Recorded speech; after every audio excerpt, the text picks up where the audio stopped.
মহিমা তোমার কতই খোদা, তেলাওয়াতে ফিল, ইসরায়েলের আসমানে পাঠাও তুমি আবাবিল। এই ছন্দটা শুনতে সুন্দর লাগলেও বরাবরই হাস্যকর ছাড়া কিছুই না। এই কথা বলার কারণ হচ্ছে মাত্র ৮০ লক্ষ ইহুদিকে দমন করার জন্য আমাদের সারা বিশ্বে ২০০ কোটি মুসলিম আল্লাহর কাছে সাহায্য চাইতেছে আবার আবাবিল পাঠার জন্য, অথচ আমরা সবাই হাত গুটিয়ে বসে আছি। এখন আপনি বলতে পারেন যে আমাদের তো কিছু করার নেই, আমরা হলাম নিরুপায়। তাহলে আমি বলবো, আপনি যদি তাদের পক্ষে তাদের পাশে দাঁড়াতে চান, ইসরায়েলের বিরুদ্ধে দাঁড়াতে চান, এই জন্য আপনাকে যে ফিলিস্তিন গিয়ে ফিলিস্তিনের পক্ষে ইসরায়েলের বিরুদ্ধে যুদ্ধ করতে হবে, বিষয়টা কিন্তু এমন না। আপনি চাইলে নিজের জায়গা থেকেও প্রতিবাদ করতে পারেন। আর আমাদের জায়গা থেকে যতটুকু সাধ্য প্রতিবাদ করার জন্য আজকে জুমার দিনে কিন্তু বাংলাদেশের বিভিন্ন জায়গায় ইসরায়েলের ফিলিস্তিন ইস্যুতে ফিলিস্তিন মুসলিম ভাইদের পক্ষে বিক্ষোভ মিছিল করা হয় ও ইসরায়েলের এই বর্বরতাকে তীব্র নিন্দাও জানানো হয়। তারই ধারাবাহিকতায় আজকে বিশ্ব রমজান আমাদের হাজীগঞ্জ ঐতিহাসিক বড় মসজিদে জুমার নামাজের পর বিক্ষোভ মিছিল করা হয়। আর এই মিছিলে প্রায় ২০,০০০-এরও বেশি মানুষের সমাগম হয়। জুমার নামাজের পর তৌহিদে জনতার আল্লাহু আকবার ধ্বনিতে পুরো হাজীগঞ্জ বাজার কেমন জানি মুখরিত হয়ে উঠেছিল।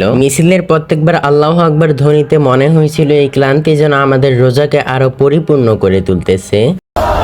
আল্লাহু আকবার, আল্লাহু আকবার, জিন্দাবাদ জিন্দাবাদ, জিন্দাবাদ জিন্দাবাদ।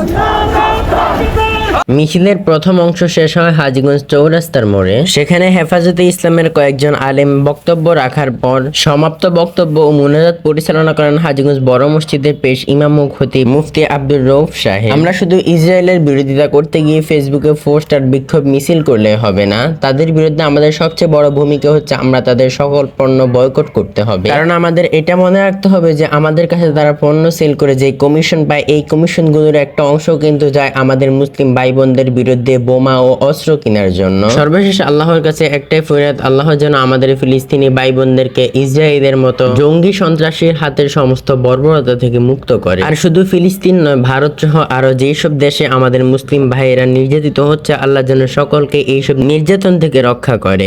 আমিন।